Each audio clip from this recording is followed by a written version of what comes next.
Hello and welcome to a new series here on my YouTube where I analyze supplement brands from famous people or from famous supplement brands in general. And I'm going a little bit more deeply into the ingredients of the supplement brands and see if they're actually good for you or even bad for you. Today, we're going to analyze Bryan Johnson's blueprint, very famous, got very famous lately because of his all of his longevity stuff. Website looks pretty decent, I have to admit. It looks pretty nice with all the colors here. And yeah, I mean, testimonials are always always interesting when there's just a text, no picture, no verification, anything. But however, I'm just gonna analyze the website, or not the website, but the supplements. His olive oil is called snake oil. It's also an interesting name for something that you want to sell, but something that you want to sell. But let's check out what he actually has to offer. There's so much stuff on his website, but Brian's favorites. Let's just start right away to the first one, the Blueprint Longevity Mix, and it's supposed to. You still see me? Yeah. And it's supposed to give you everything your body asks for. Okay, balanced mood, supports recovery, evidence precision doses, tested ingredients. Let's check out the ingredients. Here are the ingredients. Maybe I can make it a little bit bigger here. No, it doesn't really change. But if you look at the ingredients, we have all kinds of vitamins here. So far, so good. I don't like all of the vitamins, but for example, also if you have a vitamin C, ascorbic acid is, in my opinion, not the best form of vitamin C, because the thing is with ascorbic acid, it's harder on the gut compared to buffered vitamin C. So they also found that it can cause gastrointestinal side effects. So like nausea, abdominal cramps, diarrhea. I researched that a little bit as well. And before, so I know I never take ascorbic acid as vitamin C. And yeah, it's just way more acidic if you don't buffer it, and it can irritate gastric mucosa, okay? Especially when you have like a sensitive stomach or acid reflux. And I'm going to put the information also in the description, everything that I talk about today. And they also found that buffered vitamin C, for example, calcium ascorbate, magnesium ascorbate, is less acidic, has a pH of like 6 to 7. Ascorbic acid has 2.5, for example. It's way easier on the stomach. So that's why I like buffered vitamin C way more, just as an example. But what I would always look out for in supplements are the other ingredients. What is in here, it looks always pretty fine and clean and whatsoever. But here is most of the time the problem, what you see here. So here they have natural blood orange flavor with other natural flavors. And natural flavors sounds natural, right? So here's the thing with natural flavors. Let me show you a little bit what I wrote down about natural flavors. Because natural flavors, what is that actually? Okay, it's not so natural as they tell you. Okay, according to the FDA, natural flavors are any flavoring derived from a natural source. Okay, like fruits, herbs, or animal products, but they can still be highly processed. Okay, there's like a legal loophole with that because companies do not have to disclose what's in a natural flavor, which can contain up to 80 to 90% chemical additives, carriers, or solvents. Okay. Here are some things that natural flavors can include, but that they don't have to clarify and don't to disclose. Okay. Solvents like propylene glycol, ethanol, acetone, glycerin, preservatives like BHA or BHT, emulsifiers or carriers like polysorbates, mono and diglycerides, and what I often say as well, hidden MSG. There is also the potential that you ingest hidden MSG from natural flavors like yeast extract, hydrolyzed proteins, And as I just told you, they just don't need to clarify that. They don't need to disclose that. I can also put that in the link here under that video. So do you want something like this in your supplements? Everything that's flavored nowadays, everything that has natural flavors. Me personally, I would never ever take that. You can decide on your own what you do with that information. But yeah, I don't want to have any solvents or MSG in my supplements. But with that not enough, I also see something here that is looking very, how do you say, it looks very, it looks like something that is not dangerous at all, okay? It's called citric acid. And you might think, oh, citric acid, it's coming from a citrus fruit. But what is about citric acid, okay? Most people don't know it has nothing to do with the citric acid, especially the industrialized citric acid. For like over 100 years now, it has nothing to do anymore with the actual citric acid from citrus fruits, okay?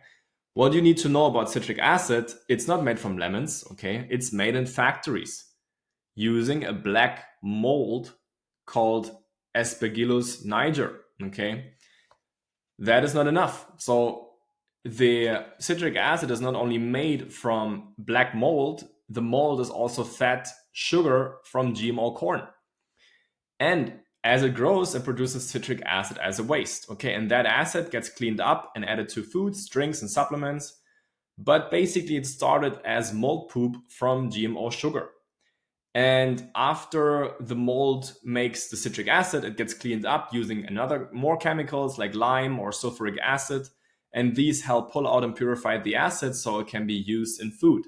So even though it's called natural, it goes through a lot of industrial processing. So every time you see citric acid as an additive in a supplement, it is something that is derived, or it is basically derived from black mold grown on that got fed by GMO sugar from corn. Do you want something like this in your supplements?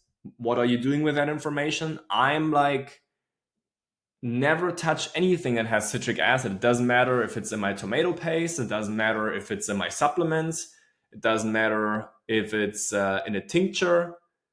Whatever I buy in, like they put it in like chips, for example. It doesn't matter where you have citric acid on it. I don't consume that stuff. Why should you consume something that is derived from black mold with GMO sugar, GMO corn? So, I leave it like this. I'm not going to comment anything more about that. We can just look at some other supplements from Bryan Johnson and his so-called, longevity hype, and see if it actually makes a difference. Shop or products. Let's look at the protein, for example, the longevity protein.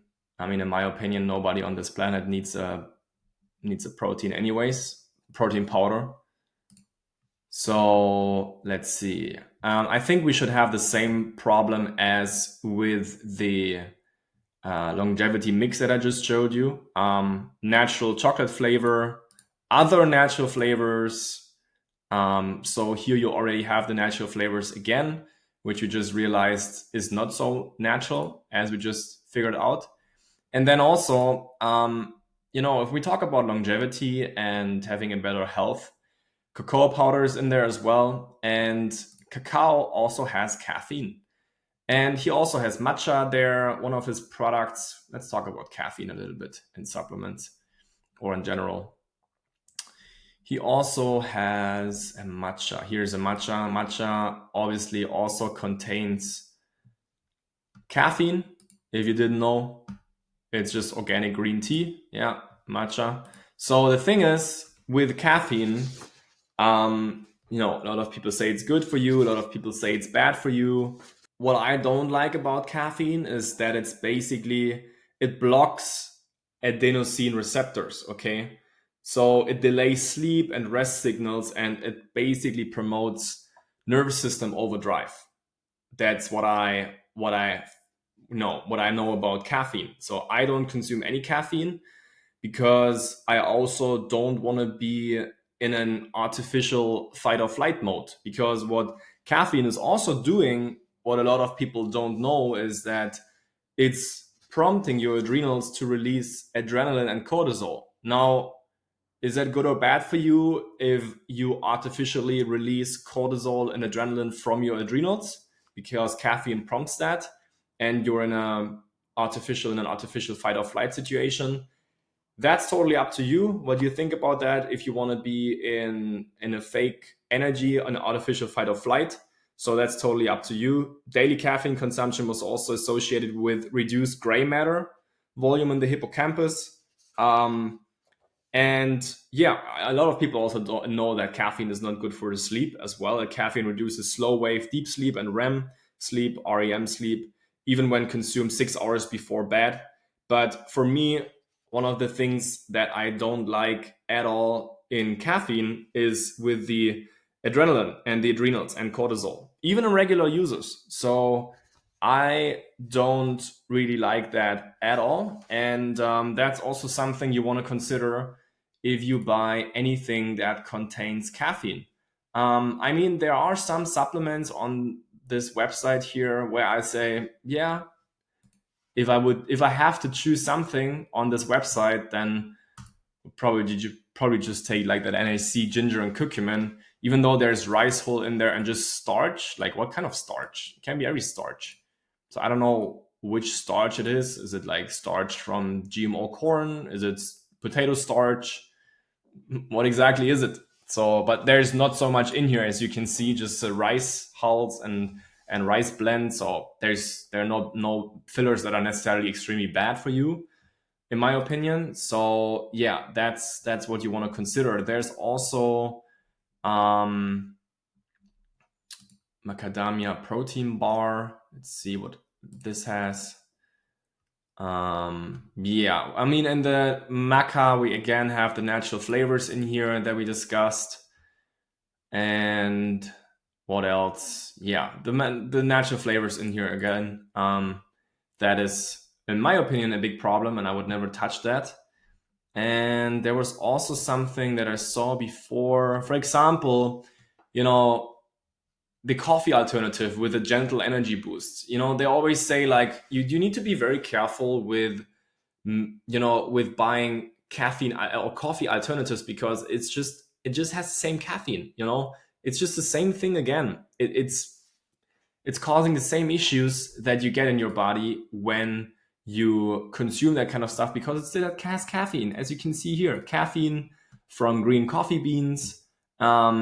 It even has, again, natural cinnamon flavor with other natural flavors. So you just have to be very careful if you buy any of these products, because there are always these hidden ingredients that contain hidden toxins that I just talked about, where you need to be careful with.